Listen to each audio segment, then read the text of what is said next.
어느 고을에 최진사라는 부잣집 양반이 있었다.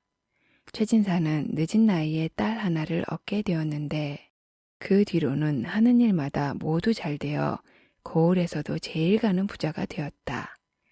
그렇기에 이 막내딸이 자신에게는 하늘이 내려준 복동이라며 너무도 예뻐하였다.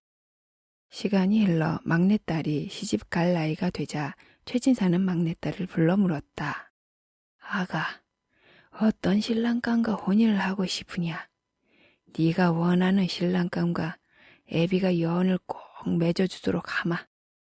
그러시면 아버님, 저는 아랫마을 김첨지 댁의 도련님이 제 낭구님이 되었으면 해요. 김첨지의 아들이라면 김첨지는 아들이 한 명인데 그 얼굴은 기생 오래비같이 희멀겋게 생겨가지고 한량 중에 한량인 그 녀석 말이냐. 네, 아버님. 전 고을에서 제일 잘생긴 그 선비님과 꼭 혼인을 하고 싶습니다.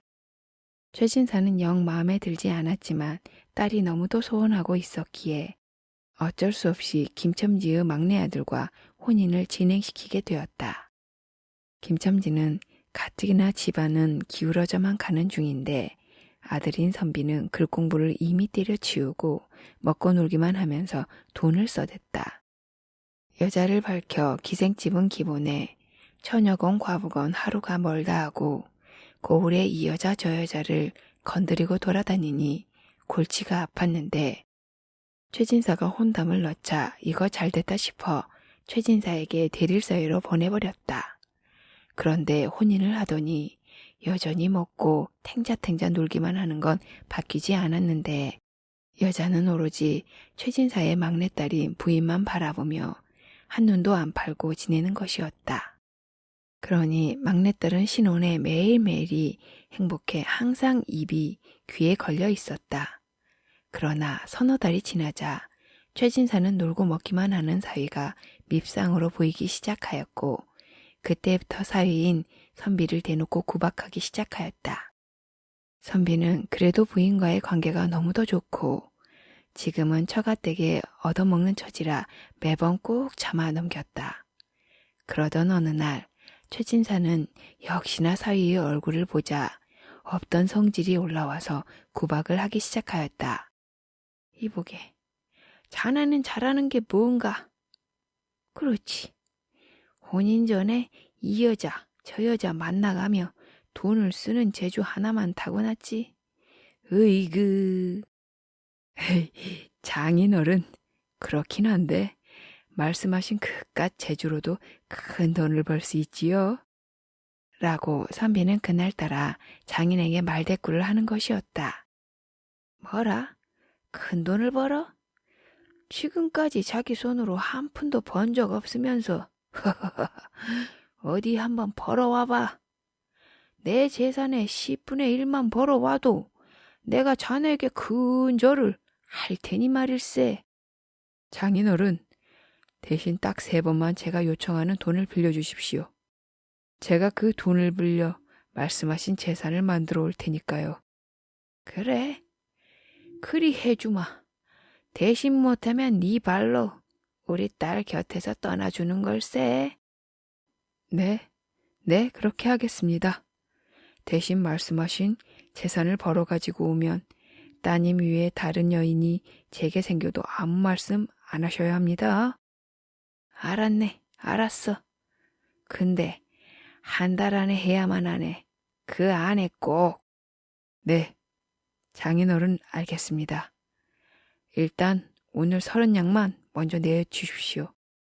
선비는 장인이 내어준 30냥을 가지고서는 웃음 띤 얼굴로 길을 나섰다.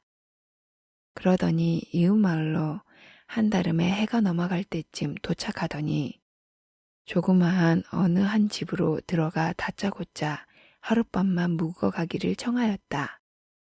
이 집은 어느 젊은 과부의 집이었는데 선비가 그곳을 찾아간 이유가 이 과부가 겉보기와는 다르게 매우 부자라는 것이었다.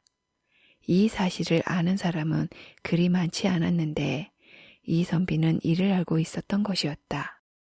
과부가 어려서부터 찢어지게 가난하여 그 가난을 벗어나는 게 소원인지라 나이가 매우 많은 부자의 죄치자리로 들어가 살았는데 몇 년이 지나 자식도 없이 남편이 죽게 되면서 재산과 땅을 매우 많이 물려받은 것이었다.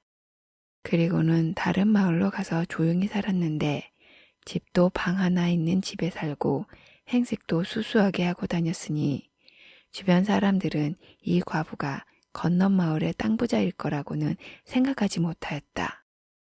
제가 다른 곳에서 용하다는 점쟁이를 찾아가다가 집으로 돌아가려 하는데 밤이 이리도 깊어가는데 길을 잃어 이리 하룻밤 되게 묵어가기를 청합니다. 아, 저희 집에서요? 안 돼요. 저희 집에는 저 혼자 살아서 방도 한 칸밖에 없답니다. 어려운 부탁이지만 방 안 한쪽에서 눈만 좀 붙이다가 가면 안 될런지요. 내 열량 드리겠소. 그 말을 듣자 잘생긴 선비가 돈까지 준다니 과부는 홀리듯 말하였다. 정 그러시다면 사정이 딱하니 저는 바느질 할 게 많아 동이 틀 때까지 옆에서 깨어 있을 테니 그리 하세요. 그렇게 선비는 과부의 방에 들어가 눕게 되었다. 그러다 동이 틀 무렵 밤새 바느질하던 과부에게 넌지시 말을 걸었다. 이보시게, 그게... 네? 선비님, 말씀하세요. 아니요. 아니라오. 어려워 말고 말씀하세요, 선비님. 저 혹시 남편과 사별하고 혼자 사는 것이요? 네, 맞아요. 수절하며 반년 전부터 혼자 살고 있답니다.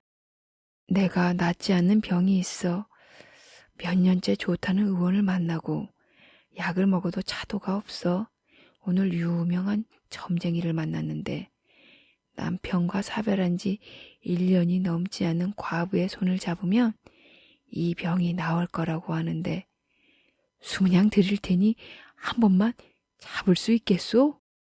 이 말을 들은 과부는 말도 안 된다 여기면서도 손 한 번 만지게 하고 수문양이면 그게 어디야? 라고 속으로 생각하더니 선비에게 허락하였다. 그런데 선비는 과부에게 스문양을 준 뒤 과부의 손을 만지려고 하다가 손이 닿자마자 수절하는 부인에게 이보다 더하면 안 되지. 드린 수문양은 그냥 가지시오. 이리 말하더니 쏜살같이 과부의 집을 나서 떠나버리는 것이었다. 과부는 황당해하면서도 선비가 손을 제대로 만지지도 않았는데 젊고 잘생긴 사내와 처음으로 이런 일이 생기자 심장이 쿵쾅거리고 있는 자신을 발견하였다. 일주일이 지난 후 과부의 집에 선비가 또다시 방문하였다. 오늘 또 열량 드릴 테니 오늘 밤 또 묵어 갈 수 있을까요? 과부는 전에 봤던 선비인지라 흔쾌히 저번과 같이 자신의 방에서 자고 가라고 하였다. 이날도 동이 틀 무렵이 되자 선비는 과부에게 말을 꺼냈다. 부인의 손을 잡았는데도 내 병에 차도가 없어 점쟁이에게 오늘 물어보니 입을 맞추어야 한다고 합니다. 50냥을 드릴 테니 혹시 해줄 수 있겠소? 이 말을 들은 과부는 또 혹하여 제가 선비님의 병을 고쳐드리기 위함으로 해드리도록 할게요. 라고 허락하였다.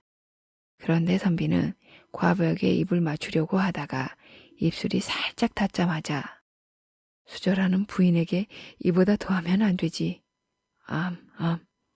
드린 50냥은 그냥 가지시오.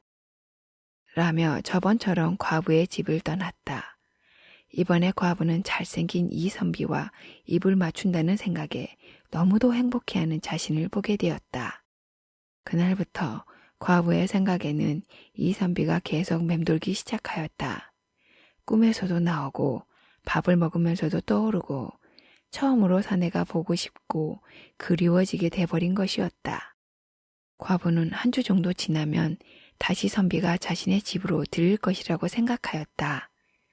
그런데 열흘이 지나도 선비는 오지 않았다. 그러다 20날이 지난 어느 날 선비가 과부의 집에 방문하였다. 그날 과부는 버선발로 뛰어나가 선비를 마중하였다. 오늘 또 열량 드릴 테니 하룻밤 또 묵어 갈 수 있을까요? 과부는 말이 끝나기도 전에 자신의 방으로 들인 뒤에 전에 없던 음식도 차려 저녁 식사를 선비에게 대접하였다. 그런데 저녁을 잘 먹은 선비의 얼굴이 매우 어두워지는 것이었다. 부인과 입을 맞추었는데도 내 병에 차도가 아직 없네요. 그래서 점쟁이에게 또 물어봤더니 그게 참... 뭐라 있나요, 선비님? 말씀해 주세요. 부인과 잠자리를 가져야만 한다고 하네요. 네? 잠자리를요? 너무도 어려운 부탁인 줄 알기에 200냥을 드리도록 하겠소. 부탁드리오. 선비님, 병부터 고쳐야지요. 제가 도와드릴게요. 라고 불이 나게 허락하였다. 그러더니 방에다 어디에서 구했는지 새이불까지 까는 것이었다. 그런데 막상 깔아놓은 새이불로 과부와 함께 들어가자마자 그래도 이건 아닌 것 같소. 드린 200냥 그냥 가지도록 하시오. 이 말을 듣자 선비와의 잠자리를 갖게 되어 기뻐 흥분한 과부는 선비님, 병을 얼른 고치셔야지요. 어서요. 하며 재촉하였지만 아니요. 그래도 이러면 안 되는 것이오.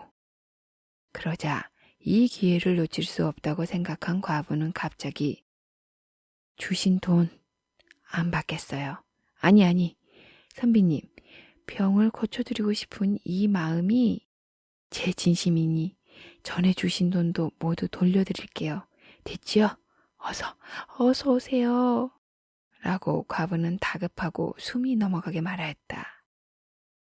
아니요, 그럴 수는 없소. 여인의 수조를 지켜드려야 하는 것이거늘. 그러면서 선비가 방을 나서려고 하자 다급해질 대로 다급해진 과부는 아이고, 제가 가진 재산 모두 선비님께 드릴게요. 그럼 제 마음 믿으시죠? 그 말을 들은 선비는 과부에게 땅 문서를 모두 받은 뒤에서야 이부자리로 들어가 과부와 운을시정을 나누기 시작하였다. 과부는 오랜만에 잠자리, 그것도 젊은 사내와 처음으로 잠자리인지라 새벽에 올 때까지 계속해서 운운시정을 나누었다. 다음날 아침 과부는 선비에게 이제 자신은 빈털털이라며 선비의 첩으로라도 데려가 살 수 있게 해달라고 하였고, 선비는 재물을 취하려고 한 일이었지만 과부가 진심으로 자신을 사모함을 깨닫고 이 과부를 장인 어른인 최진사에게 말하며 첩으로 당당하게 드리게 되었다고 한다. 물론 최진사가 요구한 재산을 선비가 한 달 안에 불려와 가져왔으니 약속대로 최진사는 선비에게 큰 절을 올려야만 했다고 한다.